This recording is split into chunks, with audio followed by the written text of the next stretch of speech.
ऑप्शनलमध्ये जर सगळ्यात काही क्रिटिकल फॅक्टर असेल, तर तो असतो तो म्हणजे आपला आन्सर रायटिंग. किंबहुना डिस्क्रिप्टिव्हमध्ये जर बघितलं आपण, तर जो आपला आरसा आहे, आपल्या व्यक्तिमत्त्वाचा जो आरसा आहे आणि आणखी दुसऱ्या शब्दामध्ये तो म्हणजे आपली अभिव्यक्ती. आपल्या व्यक्तिमत्त्वाची अभिव्यक्ती किंवा त्याला आपण एक्सप्रेशन ऑफ युअर पर्सनॅलिटी असं म्हणतो, किंवा अगदी त्याच्या पलीकडे जाऊन युअर एक्सटेन्शन. सो एक्सप्रेशन म्हणा, एक्सटेन्शन म्हणा, रिफ्लेक्शन म्हणा, व्हॉटएव्हर. तर ह्या तिन्ही बाबी म्हणजे तुमचं उत्तर असतं. तुम्ही किती अभ्यास केलाय याच्यापेक्षा सुद्धा तुम्ही किती छान पद्धतीने ते लिहू शकता याच्यावरती बऱ्याच गोष्टी डिपेंड आहेत. हां, आता हे निश्चित आहे की जर आपण अभ्यासच नाही केला तर लिहिणार कसं?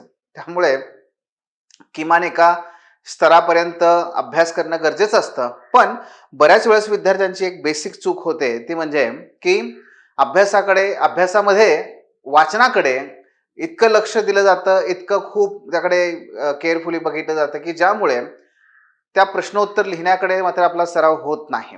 तर हा एक मोठा प्रश्न आहे. मग आपल्याला पुढे अडचण ही येते, की नक्की मग आपल्याला उत्तर लिखाण करायचंय. तर उत्तर लेखन करत असताना त्याच्यामध्ये नेमकं काय, किंवा त्याच्यात काही वेगळेपण आहे का, किंवा आम्हाला जी समस्या आहे ती नाही, सुरुवातच होत नाहीये, तर त्यासारख्या बाबींवरती काय उपाय आहे का? तर आपण त्या सगळ्या बाबी या ठिकाणी चर्चा करूयात. आपला मेन फोकस जो आहे तो आत्ता सोशॉलॉजीवरती असेल आणि मग त्याच्यानंतर पुढे आपण त्या जीएस मधल्या काही बाबी सुद्धा त्या ठिकाणी पाहूयात. आन्सर रायटिंग करत असताना जो सगळ्यात महत्वाचा मुद्दा आहे तो म्हणजे की आपलं उत्तर सर्वत्र सारखं असून चालत नाही.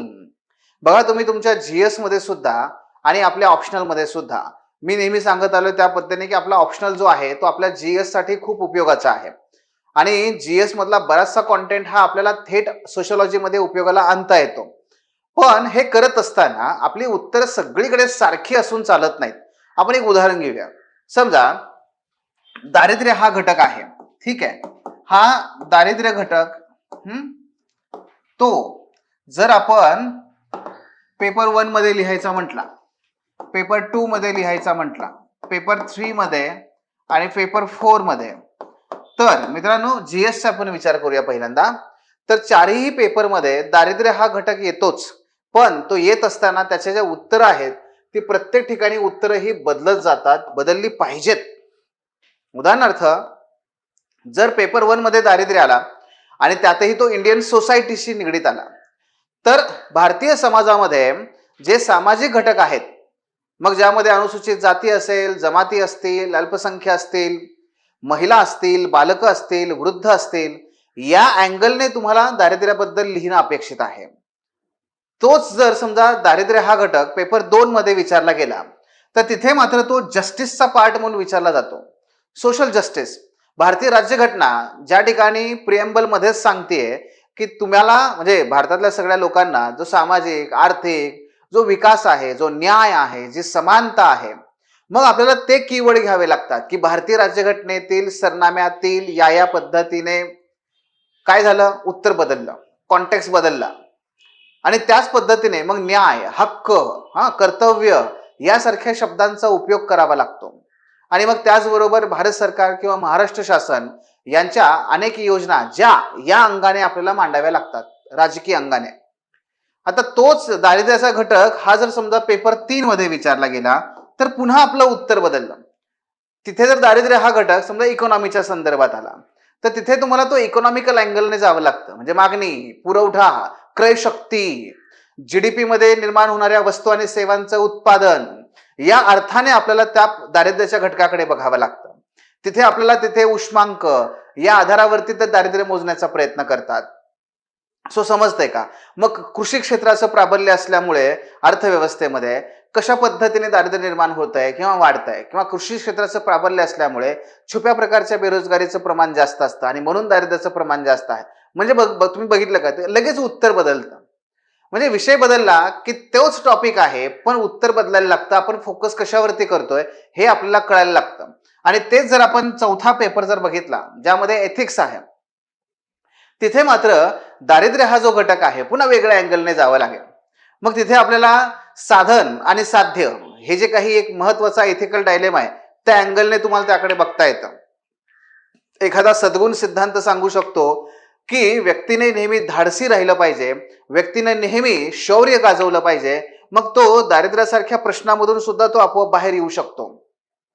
किंवा त्याचबरोबरीने रॉल्सचा जे आहेत जॉन रॉल, त्यांची जर आपण न्याय ही संकल्पना बघितली तर तिथे ते सांगतील की नाही, समाजामध्ये शासनाद्वारे एक सकारात्मक भेदभाव करून दारिद्र्यातील लोकांना अधिक चांगल्या प्रकारच्या योजना देणं किंवा रियायती देणं, मूलभूत फायदे देणं हे गरजेचं आहे त्यांना दारिद्र्यातून बाहेर काढण्यासाठी. म्हणजेच काय होतंय, आपल्याला कळायला लागतं, जर एखादी योजना ही काही मुठभरांना, समजा आता आपल्याकडे कसला टॅक्स आहे, प्रोग्रेसिव्ह टॅक्स आहे, मग जे श्रीमंत लोक आहेत ते म्हणतात की नाही आमच्यावर तुम्ही 33-30% लावता, आणखी इतर काही टॅक्सेस लावता, 50%पेक्षा जास्त संपत्ती तुम्हीच घेऊन जाता. पण इथे काय करता येतं, सांगता येतं की नाही, अधिकतम लोकांचं अधिकतम सुख साधण्यासाठी मात्र आपल्याला काय करावं लागेल, ते आता हे कोण आलं, हे इथं जेरेमी बेंथम आले, मिल्स आले, हे परीक्षकाला कळतं लगेच की अधिकतम लोकांचं अधिकतम सुख साधण्यासाठी म्हणजेच देशातील दारिद्र्य दूर करण्यासाठी अशा प्रकारचे प्रोग्रेसिव्ह टॅक्सेस लावणं गरजेचं आहे. म्हणजे फरक कळला का लगेच की आपण बदलतोय, प्रत्येक ह्याच्यामध्ये उत्तर आपली बदलत जातात. आणि अगदी तशाच पद्धतीने मग आपल्याला काय करावं लागतं, दारिद्र्य हा घटक जेव्हा तुमच्या ऑप्शनल मध्ये येतो, सोशलॉजी मध्ये येतो, तेव्हा त्याचं उत्तर पुन्हा बदलत जातं. समाजशास्त्रामध्ये दारिद्र्य हा घटक संरचनात्मक मानला जातो.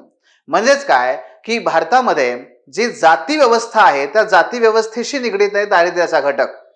मग इथे आपण काय आणलं, आता जातीला घेऊन आलो, त्यानंतर जातीकडून आपण वर्ग व्यवस्थेकडे बदललोय नागरी भागामध्ये, पण तरी सुद्धा वर्ग व्यवस्थेमध्ये सुद्धा कनिष्ठ वर्गामध्ये दारिद्र्याचं प्रमाण हे कॉन्सन्ट्रेटेड आहे, म्हणजे तिथे केंद्रीकृत आहे.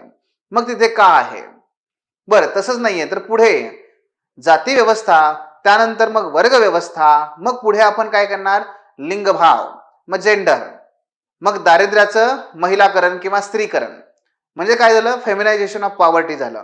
मग ह्या फेमिनायझेशन ऑफ पॉवर्टी मध्ये काय होतं, आपले शब्द कसे येतात बघा. त्याचबरोबर समाजामध्ये जे काही वंश सांस्कृतिक समूह यासारखे घटक आहेत की ज्यांना सतत त्यांच्या भेदभावाला सामोरं जावं लागत असल्यामुळे दारिद्र्याला सामोरं जावं लागतं. बऱ्याच वेळेस एखाद्या समुदायाला किंवा व्यक्ती समुदायाला अपवर्जित केलं, काय म्हणजे एक्सक्लूड केलं, की त्याला दारिद्र्याला सामोरं जावं लागतं. विकासाच्या प्रवाहातून बरेच लोकांना आपण काय करतोय, दूर ठेवतोय, दूर करतोय किंवा दूर ठेवलं जातं. मग असे घटक जे आहेत ते आपोआप दारिद्र्यामध्ये येतात. उदाहरणार्थ तृतीयपंथीय. मग आता हे काय झालं, आता बघा लगेच सोशलॉजीमध्ये आपण गेलो की लगे आपली उत्तरं बदलायला लागले, आपले शब्द बदलायला लागले, आपले पर्स्पेक्टिव्ह बदलायला लागले. हे या पद्धतीने आहे. आणि म्हणून समाजशास्त्रामध्ये गेलात की मग हे सगळे मुद्दे येतील. समाजशास्त्र म्हणेल की लोकांमध्ये सामाजिक गतिशीलतेचा अभाव असल्या कारणाने लोकांना दारिद्र्यामध्ये राहावं लागतं. हे लक्षात आलं की अरे हा, मग हे सोशलॉजिकल आन्सर आहे. किंवा असंघटित क्षेत्राचं प्रमाण जास्त असल्यामुळे लोकांना तिथे त्यांच्या कामाचा योग्य मोबदला मिळत नाही. कामाचं संघटनच अशा प्रकारे केलं जातं की जिथे जे पददलित आहेत, जे बहुजन आहेत, जे मागासवर्गीय आहेत, त्यांना त्यांच्या कामाचा मोबदला मिळतही नाही आणि त्यांना सदैव दुसऱ्यांवरती अवलंबून राहावं लागतं. अशा लोकांना मग दारिद्र्यामध्येच जीवन जगावं लागतं. अगदी याच्या पलीकडे जाऊन एक समाजशास्त्रज्ञ आहेत ऑस्कर लेविस, जे म्हणतात की दारिद्र्याची एक संस्कृती पण असते. दारिद्र्याची संस्कृती असते म्हणजे काय हो, म्हणजे असं की एखादा खेड्यामध्ये राहणारा व्यक्ती, समजा एखादा हे आहे अनुसूचित जातीतील व्यक्ती आहे आणि त्याने स्थलांतर केलं शहरामध्ये, तर शहरामध्ये स्थलांतर केल्यानंतर सुद्धा इथेही तो कुठे राहतोय, झोपडपट्टीमध्ये राहतोय. मग त्याला हे कळतच नाही की अरे मी स्थलांतर केलं खरं, पण माझ्या जीवनामध्ये काही फरक नाहीये. गावात असताना मी पददलितच होतो, शहरामध्ये मी पददलितच आहे, म्हणजे सगळ्यात निम्न स्थानावर आहे. जर माझं स्थान बदललं नाही तर मी माझी मूल्य आणि संस्कृती का बदलू. मग तो काय करतो, दारिद्र्याच्या संस्कृतीचा एक घटक काय असतो की तो म्हणजे महत्वाकांक्षेचा अभाव, की मला नाही बदलायचंय, मी तिथेही तसाच होतं, इथेही असंच आहे, 4 पैसे मिळतात, पोट भरतं, एवढं वाज झालं. ही दारिद्र्याची संस्कृती. मग आता हे काय आहे, हेच आहे समाजशास्त्र. आणि म्हणून मित्रांनो, सोशलॉजी असू दे किंवा तुमचा कुठलाही पेपर असू दे, तुम्हाला तोच सेम टॉपिक आहे दारिद्र्य, पण तो प्रत्येक पेपरमध्ये कसा लिहायचा वेगळा हे कळलं पाहिजे. मग आता तोच मुद्दा आपण लक्षात घेऊन आपण समाजशास्त्राच्या उत्तर लेखनाकडे जेव्हा जातो तेव्हा एक उदाहरण जे सर्वांना माहिती आहे तसं आपण उदाहरण त्यातलं बघूयात, नाही का? तो म्हणजे फ्रेंच राज्यक्रांती. आता ही फ्रेंच राज्यक्रांती जी आहे, तर प्रश्न आपल्याला युपीएससीने विचारलेला आहे बऱ्याच वेळेस की फ्रेंच राज्यक्रांतीमुळे समाजशास्त्राचा उदय कसा झाला. समाजशास्त्राचा उदय कसा झाला. आता फ्रेंच राज्यक्रांतीमुळे समाजशास्त्राचा उदय कसा झाला हे पाहत असताना बरेचसे विद्यार्थी जे जीएसचा अभ्यास करणारे आहेत त्यांना सुद्धा माहिती आहे की फ्रेंच रेव्होल्यूशन काय आहे. फ्रेंच रेव्होल्यूशन काय आहे, तर फ्रेंच रेव्होल्यूशन ही त्या युरोपमध्ये घडलेली एक महत्वाची क्रांती आहे आणि बेसिक काही गोष्टी माहीत असतात. उत्तर कसं लिहितात विद्यार्थी बघा, एक पारंपरिक पद्धतीने जर विचार केला तर विद्यार्थी या प्रश्नाचं उत्तर कसं लिहितात. पहिल्यांदा मी तुम्हाला त्यांचं उत्तर सांगतो. ते कसं असतं बघा की फ्रेंच राज्यक्रांती ही काय आहे, फ्रेंच राज्यक्रांती ही जागतिक इतिहासातील काय आहे, जागतिक इतिहासातील महत्वपूर्ण क्रांती होय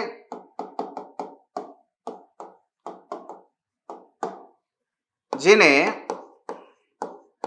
केवळ युरोपच नव्हे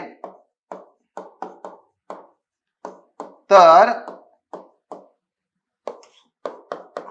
जागतिक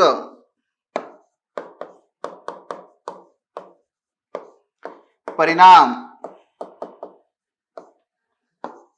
घडवून आणले. आणि त्याचबरोबर मग बरेच विद्यार्थी असंही लिहितात की याच फ्रेंच राज्यक्रांतीने जगाला समता, बंधुत्व आणि स्वातंत्र्य ही मूल्य सुद्धा देणगी म्हणून दिलेली आहे. आता हे एक उत्तर आहे, पण आता हेच उत्तर आपण एका वेगळ्या पद्धतीने पाहूया. ते कसं लिहिणार बघा, तर युरोपातील जुन्या राजवटीला उलथवून टाकण्यासाठी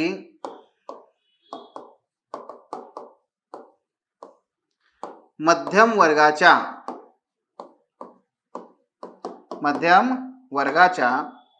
नेतृत्वाखाली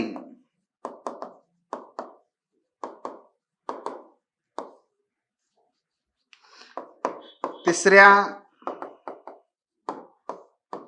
एस्टेटद्वारे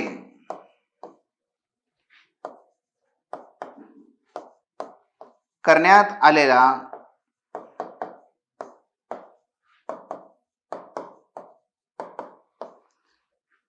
प्रयत्न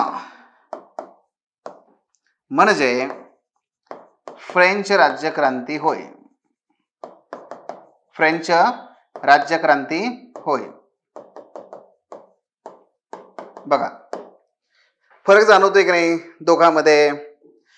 काय केलं आपण, जे पहिलं आपण जे जनरल उत्तर लिहितो ते काय आहे, आणि मी आता जे दाखवण्याचा तुम्हाला प्रयत्न केला ते काय आहे. तर पहिलं उत्तर जे आहे ते चुकीचं आहे का, तर बिलकुल चुकीचं नाहीये. ते उत्तर अगदी बरोबर आहे की जगातली ही अत्यंत महत्वाची ऐतिहासिक घटना आहे.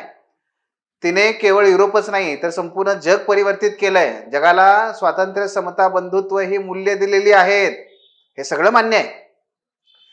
पण ते उत्तर ऐतिहासिक आहे, ते उत्तर सोशोलॉजिकल नाहीये, ते समाजशास्त्रीय नाहीये.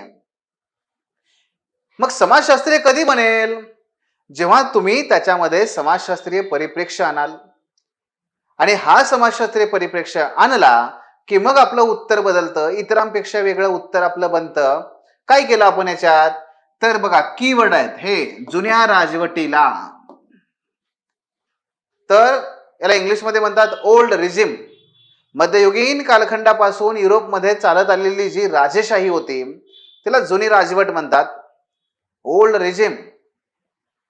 दुसरा शब्द काय वापरला आपण, कुणाच्या नेतृत्वाखाली, मध्यम वर्गाच्या नेतृत्वाखाली. मग सोशलॉजी म्हणलं की ते सोशल क्लासेस आले, सोशल इस्टेट आले, सोशल त्या ठिकाणी अँगल आला. बर, कोणी प्रयत्न केला? सर्वसामान्य लोकांनी. तिसऱ्या इस्टेट, ज्यामध्ये कारागीर आहेत, शेतकरी आहेत, महिला आहेत, मजूर आहेत, छोटे मोठे व्यापारी आहेत, या सगळ्यांनी तो प्रयत्न केला आणि त्यातून जे घडून आलं ते म्हणजे फ्रेंच राज्यक्रांती होय. हा तो फरक आपल्याला तिथे सांगता आला पाहिजे. या पद्धतीने आपलं उत्तर बदललं पाहिजे तर आपल्याला डेफिनेटली मार्क्स मिळतात. आणि आपल्याला हे करायचं, हे प्रत्येक ठिकाणी आपण ते केलं पाहिजे. मग आपण आणखी एक उदाहरण घेऊया.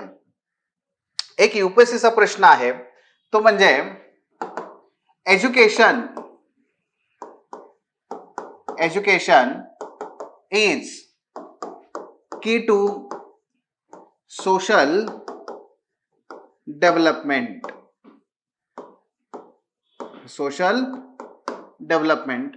एक्सप्लेन. शिक्षण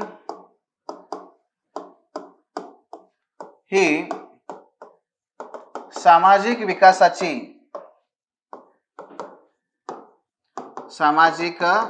विकासाची गुरुकिल्ली होय.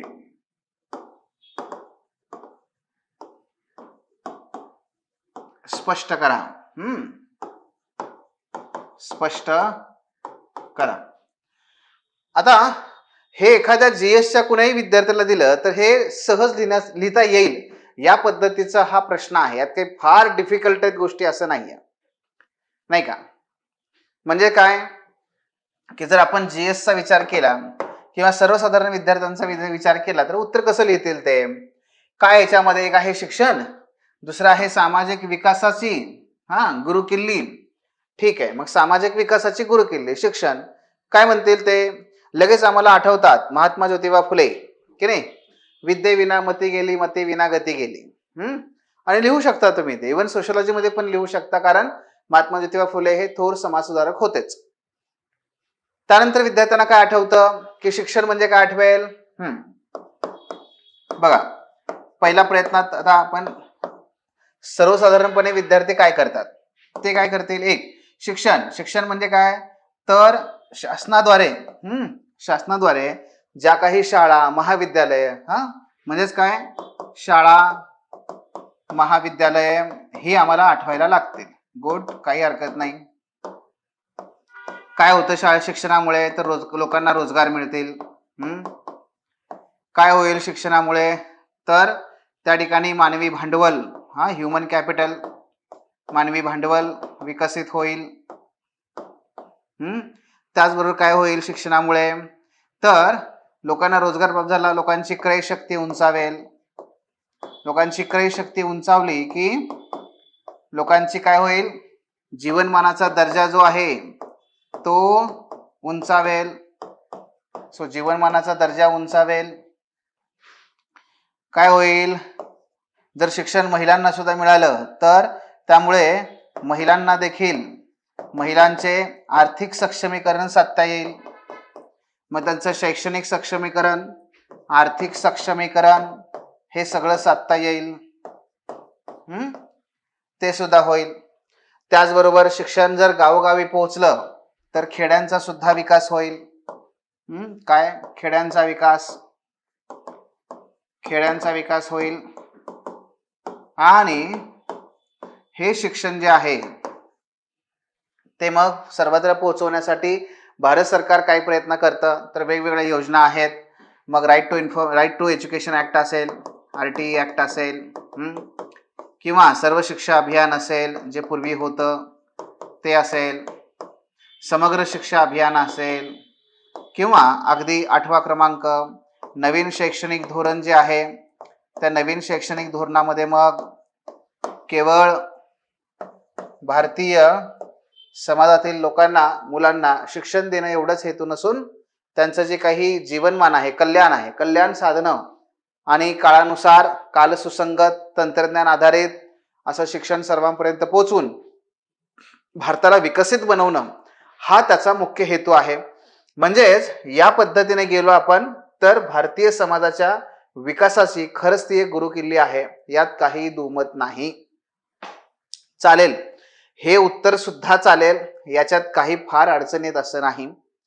अगदी छानपैकी तुम्ही हे उत्तर लिहिलंय. ह्या उत्तरामध्ये सुद्धा तुम्हाला किमान 3-4 गुण तो नक्की देईल आउट ऑफ 10. 10 पैकी तुम्हाला निश्चितपणे याच्यात गुण मिळू शकतात. हे नाकारण्यासारखं नाहीये, पण आपल्याला 3-4 वरती समाधान राखायचंय का? हा, तर आपल्याला तसं नाही करायचंय, नाही का? मग आपल्याला उत्तर कसं आणायचंय, मग सोशलॉजिकल उत्तर कसं लिहायचंय? तर काय करायचंय, हाच कॉन्टेंट घ्यायचा, हाच कॉन्टेंट घ्यायचा, पण याच कॉन्टेंटला काय करायचं, सोशलॉजीचा तडका द्यायचा. काय द्यायचा? सोशलॉजीचा तडका द्यायचा, म्हणजे सोशलॉजीची चव त्या उत्तराला यायला लागेल. आणि मी विद्यार्थ्यांना सतत हे सांगत आलोय की आपल्याला जर सोशलॉजीचा तडका द्यायचा असेल तर डेफिनेटली तिथे आपल्याला ते उत्तर सोशलॉजिकल पर्स्पेक्टिव्हने लिहिणं पाहिजे. मग सोशलॉजिकल पर्स्पेक्टिव्ह जो असतो तो कसा येतो, नाही का? मग त्यामध्ये 2 ते 3 बाबी असतात बघा. एक म्हणजे काय की आपल्या उत्तराला काय, जर आपण सोशलॉजिकल तडका किंवा समाजशास्त्रीय परिप्रेक्ष्य, समाजशास्त्रीय परिप्रेक्ष्य हा जर आपल्याला देता आला तर डेफिनेटली आपल्या उत्तरामध्ये 4च्या पलीकडे जाऊन मग तो 6-7 पर्यंत आपल्याला गुण देतो. म्हणजे काय करायचं आहे, क्रमांक 1 समाजशास्त्रीय परिभाषा. आपली परिभाषा आपल्याला वापरता आली पाहिजे, आपले कीवर्ड्स आपल्याला आपल्या उत्तरात वापरता आले पाहिजेत. दुसरं आपल्याला काय करायचंय, विचारवंतांना आपल्या उत्तरामध्ये समाविष्ट करून घ्यायचं आहे. त्यांचे सिद्धांत आणि त्यांच्या संकल्पना या आपल्याला आपल्या उत्तरामध्ये आणता आल्या पाहिजेत. जर हे केलं आपण तर 4 चांद लागून जातात. आणि जमलं तर एखादी केस स्टडी, ज्याला मराठीमध्ये प्रकरण अध्ययन म्हणतात, तर केस स्टडी म्हणजे प्रत्यक्ष असं कुठे काही घडलंय का, प्रत्यक्ष असं काही झालंय का, झाला असेल तर त्याचा एखाद्या समाजशास्त्रज्ञाने अभ्यास केलाय का, आणि केला असेल तर त्याला काय आढळलंय, हे आपण एखादं त्या ठिकाणी केस स्टडी देऊ शकलो तर आपल्या उत्तराला मग काय होतं, 4च्या ऐवजी 5, 6, 7, 8 पर्यंत आपण जाऊ शकतो. आता आपण काय करूया, हेच उत्तर आहे, हेच उत्तर आपण समाजशास्त्रीय दृष्टिकोनातून लिहिण्याचा प्रयत्न करूया. बघा, समाजशास्त्रीय दृष्टिकोनातून लिहित असताना पहिल्यांदा काय करणार आपण, आपला प्रश्न आहे एज्युकेशन इज अ की टू सोशल डेव्हलपमेंट. शिक्षण ही सामाजिक विकासाची गुरुकिल्ली आहे. मग प्रस्तावनेमध्ये आपण काय करणार, आपण प्रस्तावनेमध्ये सर्वप्रथम शिक्षण म्हणजे काय याबद्दल लिहिणार. मग काय लिहिणार तुम्ही इथे शिक्षणाबद्दल, तर जीएस मध्ये काय लिहाल, की शिक्षण ही काय आहे, शिक्षण हे वाघिणीचं दूध आहे. आपण असं लिहू शकतो तिथे, तर काही त्याला अडचण नाहीये. पण आपल्याला समाजशास्त्रामध्ये तसं लिहायचं नाहीये. बघा, समाजशास्त्रामध्ये शिक्षण ही एक अत्यंत महत्वाची सामाजिक संस्था आहे, सामाजिक संस्था. आणि त्याचबरोबर शिक्षण हे सामाजिक परिवर्तनाचे कारक आहे. कारक म्हणजे एजंट, ज्याच्याद्वारे समाज परिवर्तित होऊ शकतो. कुठून आणलं मी हे, कुठून नाही, आपला सिलेबस, आपल्या सिलेबसमध्ये त्यांनी सरळ सरळ मेन्शन केलेलं आहे. काय, education as an agent of social change. मग शिक्षण हे सामाजिक परिवर्तनाचे एक महत्वपूर्ण घटक किंवा कारक. आपण काय लिहू शकतो सुरुवातीलाच, आपल्या पहिल्या वाक्यातूनच आपण शिक्षण म्हणजे आपण त्याला दाखवून द्यायचं की मला समाजशास्त्र माहिती आहे आणि माझं उत्तर समाजशास्त्री आहे. म्हणून मी पहिलं वाक्य काय लिहिणार, की शिक्षण ही सामाजिक संस्था सामाजिक परिवर्तनाचे महत्वपूर्ण कारक आहे. महत्वपूर्ण कारक आहे म्हणजे सगळी जी भाषा आहे बघा, ही सगळी भाषा समाजशास्त्रीय आहे, शिवाय सिलेबसला कनेक्ट करणारी आहे. आणि म्हणून तिथे मग काय होतं, त्याने वाचल्या त्याला प्रभाव पडतो, कळतं काहीतरी वेगळा मामला आहे, हे वेगळं रसायन आहे, नाही व्यवस्थित हँडल केलं पाहिजे, मग तो उत्तर तुमची व्यवस्थित वाचायला लागेल. हा आपण पहिला प्रयत्न करू शकतो. दुसरा काय त्याच्यामध्ये पुढे, शिक्षण ही सामाजिक संस्था सामाजिक परिवर्तनाचे महत्वपूर्ण कारक आहे, ज्याद्वारे केवळ सामाजिक परिवर्तन घडून येत नाही, तर ते ऐच्छिक स्वरूपात, म्हणजे कसं, जसं हवं आहे तसं ऐच्छिक स्वरूपात किंवा वांछित स्वरूपात, वांछित हा शब्द चांगला आहे, वांछित स्वरूपात घडवून आणता येते.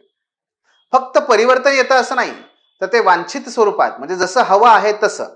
1947 नंतर आपण पंचवार्षिक योजनांच्या माध्यमातून जो प्रयत्न केला तो काय केला, जशी आपली इच्छा तशा प्रकारचा भारत घडवण्याचा प्रयत्न केला, तो म्हणजे वांछित प्रयत्न. ओके, सो हे वांछित प्रयत्न असतात, हा मुद्दा आपल्याला पाहता येईल. मग आपण काय केले, ही प्रस्तावना केली. त्याच्यानंतर आपल्या प्रश्नामध्ये आणखी एक मुद्दा आहे बघा, काय, तो म्हणजे सामाजिक विकास, की नाही. सामाजिक विकास काय म्हणले त्यांनी, एज्युकेशन इज अ की टू सोशल डेव्हलपमेंट.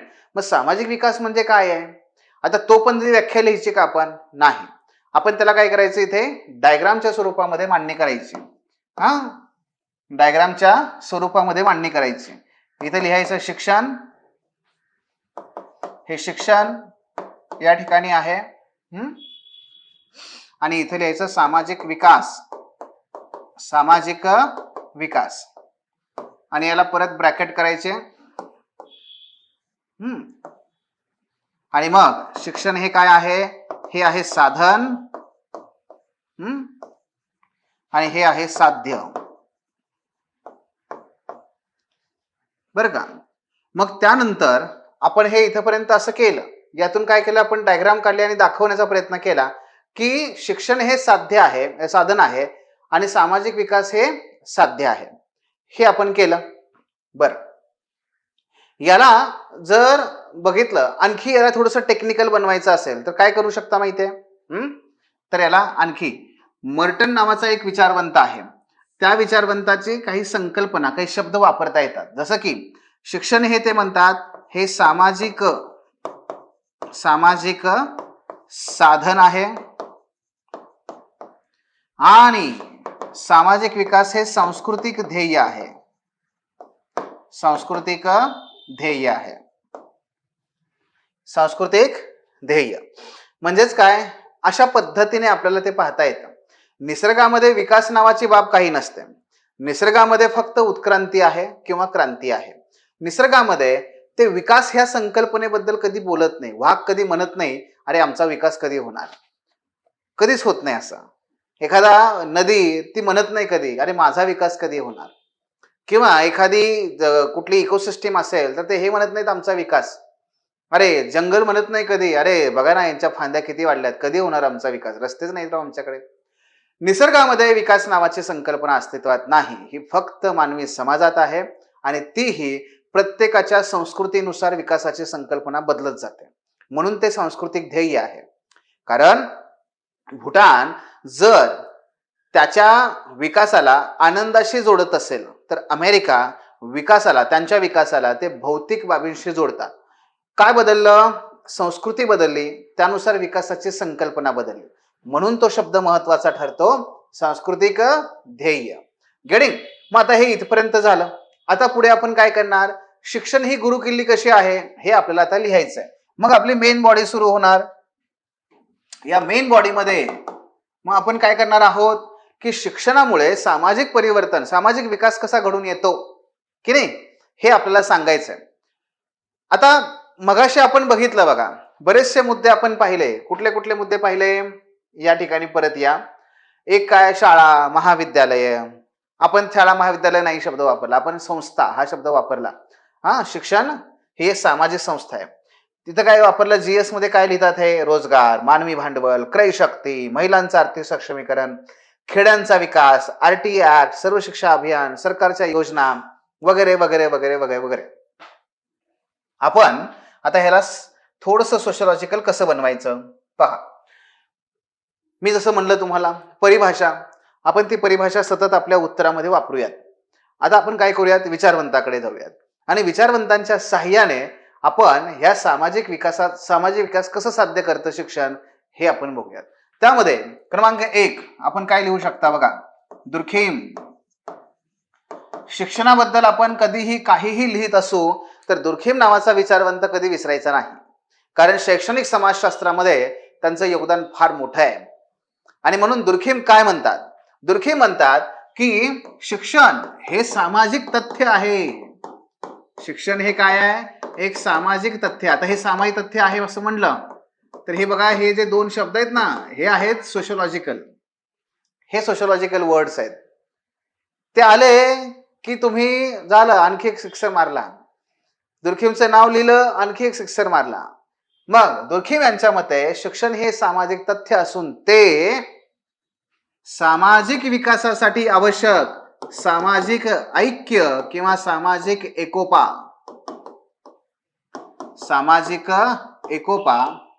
साधण्यासाठी अत्यंत महत्वाचं ठरतं. कारण सामाजिक विकास साध्य करायचा असेल तर तुमच्यामध्ये संघर्ष आवश्यक आहे का? तुमच्यात संघर्ष, तुमच्यामध्ये हिंसा असेल तर तुम्ही सामाजिक विकास साध्य करू शकाल का? नाही.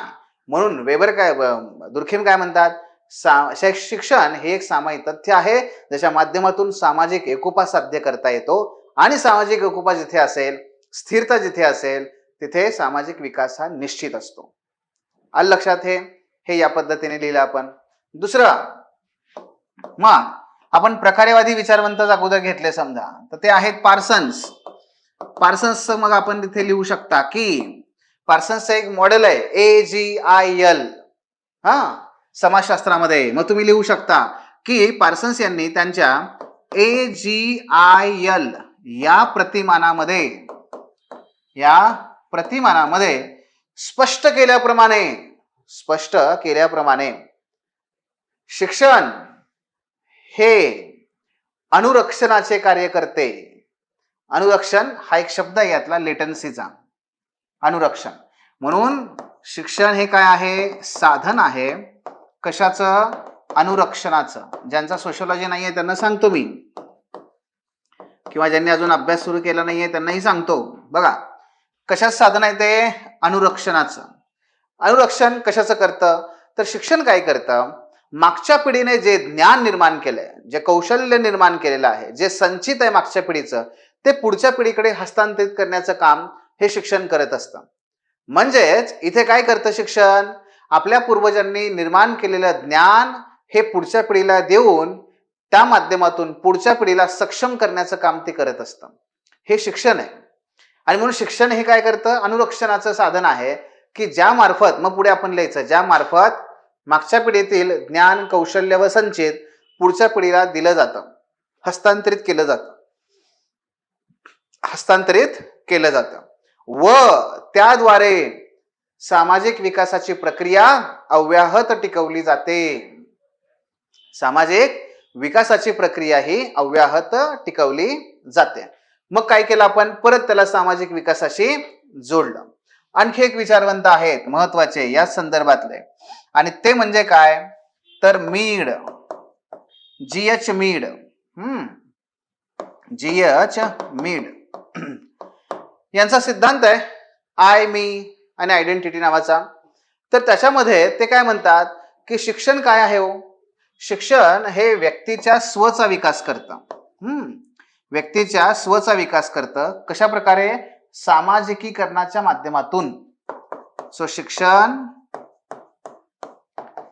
सामाजिकीकरणाच्या माध्यमातून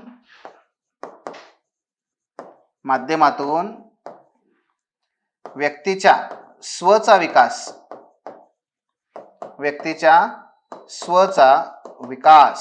साध्य करतं. बघा, फरक कळतोय का? आपण GS मध्ये काय फोकस केला, सोशोलॉजी मध्ये आपण काय फोकस करतोय? तर सोशोलॉजी हा टेक्निकल बनत गेला. आता वेगळ्या प्रकारे जातंय. आपल्याला काय करायचंय हे शिकून घ्यायचंय, आहे की नाही? मग आपलं उत्तर काय होतं? इतरांपेक्षा वेगळं बनायला लागतं की शिक्षण हे सामाजिकीकरणाच्या माध्यमातून व्यक्तीच्या स्वचा विकास करतं. बरं, आणखी एक बघूयात. पुढचे विचारवंत आहेत वेबर. वेबर काय करतात? Max weber.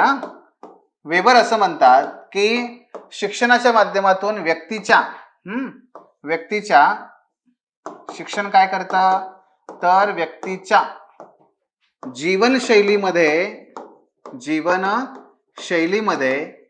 आमूलाग्र अशी सुधारणा घडवून आणतं. आमूलाग्र सुधारणा घडवून आणतं.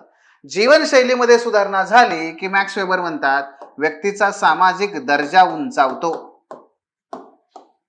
व्यक्तीचा सामाजिक दर्जा हा उंचावतो. सामाजिक विकास विचारलाय आपल्याला, आर्थिक विकास विचारलेला नाहीये. सामाजिक विकास उंचावतो. मग व्यक्तीच्या जीवनशैलीमध्ये मग याचं उदाहरण पण आपल्याला देता येतं. जसं की काय बरं, भारतामध्ये SNDP मुवमेंट, श्रीमन नारायण धर्म परिपालन, नारायण गुरु यांनी केरळमधल्या इझावा नावाची एक अस्पृश्य एक समुदाय होता. त्या अस्पृश्य समुदायाला सांगितलं की तुम्ही शिक्षण घ्या, शिक्षणाचा अंगीकार करा आणि शिक्षणाचा अंगीकार करा, बघा परिवर्तन येईल. मग श्रीमन नारायण धर्म परिपालन या संस्थेच्या या चळवळीच्या माध्यमातून नारायण गुरु यांनी दिलेला या आदेश किंवा संदेश इझावा समुदायातील लोकांनी स्वीकारला, शिक्षणाचा अंगीकार केला आणि त्यांच्या जीवनशैलीमध्ये जे परिवर्तन घडून आलं, परिणामी इझावा समुदायाचा अस्पृश्य म्हणून जे त्यांना हिणवलं जात होतं ते कमी झालं. हळूहळू कालांतराने ते आता अस्पृश्य राहिलाच नाही. तेव्हा सुद्धा, आता तर काही अस्पृश्यता नष्टच आहे. पण आपण काय सांगतोय, आपण कशा प्रकारे हे लिहितोय, येथे लक्षात तुमच्या या पद्धतीने आपल्याला पुढे जायचं आहे. किंवा मगाशी आपण म्हणलं बघा, मानवी भांडवल, शिक्षण काय करतं, मानवी भांडवल तयार करतं. समाजशास्त्रामध्ये एक संकल्पना आहे, पियरे बोर्दिऊ नावाचे एक विचारवंत आहेत. ते काय करतात, ते म्हणतात की शिक्षण काय हे तुमचं सांस्कृतिक भांडवल आहे, सांस्कृतिक भांडवल आहे आणि या सांस्कृतिक भांडवलाद्वारे तुम्ही तुमचा उद्धार करू शकता. कोणताही समुदाय सांस्कृतिक भांडवल प्राप्त करून आपल्या स्वतःचा उद्धार करू शकतो, असं पियरे बोर्दिऊ म्हणतात. म्हणजेच काय बघा ना तुम्ही, ज्या कुटुंबामध्ये शिक्षणाला प्रायोरिटी दिली तिथली मुलं IAS असतील, IPS असतील, किमान चांगल्या एखाद्या प्रायव्हेट सेक्टरमध्ये का असेल ना, आपण चांगल्या पदावरती पोहोचतात. पदावरपेक्षा सुद्धा समजा निर्व्यसनी असतात, कष्टाने आपली भाकरी मिळवतात आणि आनंदाने जीवन जगतात. का केलं असं, ते का कसं साध्य झालं? कारण आईवडिलांनी काय केलं तर आपल्या मुलाबाळांच्या शिक्षणासाठी महत्व दिलं. मग हे तिथून आहे. आणि जे आईवडील आपल्या मुलाबाळांच्या शिक्षणाकडे लक्ष देत नाहीत तिथे ते कुटुंब नेहमी दारिद्र्यामध्येच राहतं. साधी गोष्ट आहे. पियरे बोर्दिऊ यांचं हे महत्व आपल्याला पाहता येतं. भारतामध्ये अमर्त्य सेन हे तेवढेच महत्वाचे विचारवंत आहेत. मग अमर्त्य सेन तुम्हाला माहिती असतील, मानव विकास अहवाल आहे ना, ह्युमन डेव्हलपमेंट इंडेक्स, त्यामुळे तुम्हाला ते माहित असतील. तर त्यामध्ये काय म्हणतात ते, जर व्यक्तीची कार्यक्षमता उंचवायची असेल, जर व्यक्तीची कार्यक्षमता उंचवायची असेल, जर व्यक्तीची क्षमता वृद्धिंगत करायची असेल तर त्याला शिक्षण देणं आवश्यक आहे, शिक्षणाची सुविधा उपलब्ध करून देणं आवश्यक आहे. जर हे करू शकलो तर डेफिनेटली आपल्याला काय होईल, त्या समुदायाचा स्वावलंबी स्वरूपात विकास साध्य होईल. त्यांचा कॅपॅबिलिटी अप्रोच आहे त्यांचा, त्याला म्हणतात क्षमता वृद्धिंगत हा दृष्टिकोन आहे हे आपल्याला. आणि मग शेवटी तुम्ही लिहा की कन्क्लुजन मध्ये नक्की लिहा, कन्क्लुजन मध्ये हे लिहा की नव्या शैक्षणिक धोरण 2020 नुसार भारत सरकारद्वारे भारतीय समाजातील लोकांच्या क्षमता वृद्धीचा प्रयत्न केला जातोय. लोकांचं सांस्कृतिक भांडवल हे विकसित करण्याचा प्रयत्न केला जातोय, ज्यामुळे 2047 मध्ये विकसित भारताचं स्वप्न हे निश्चित साध्य होईल. आपण एक आशावादी चित्र दाखवलं, आपण त्याला भारत सरकारच्या प्रयत्नाशी जोडलं, झालं 4 चांद. आणखी काय पाहिजे आपल्याला? तर तुम्हाला कळला का फरक? आपण GS मध्ये काय लिहितो आणि आपल्या सोशलॉजीमध्ये काय फरक आहे? मित्रांनो, हेच आहे. पण यासाठी मग बेसिक काय लागतं, थोडंसं सोशलॉजीचं कॉन्सेप्च्युअल क्लॅरिटी, थोडंसं सोशलॉजिकल आपल्याकडे कॉन्टेंट असणं, थोडंसं. आणि हे विचारवंत काही प्रत्येक ठिकाणी वेगळे नसतात, हेच असतात, हेच सगळीकडे विचारवंत आहेत, मोजकेच आहेत, तेच सगळीकडे आपल्याला वापरता आले पाहिजेत.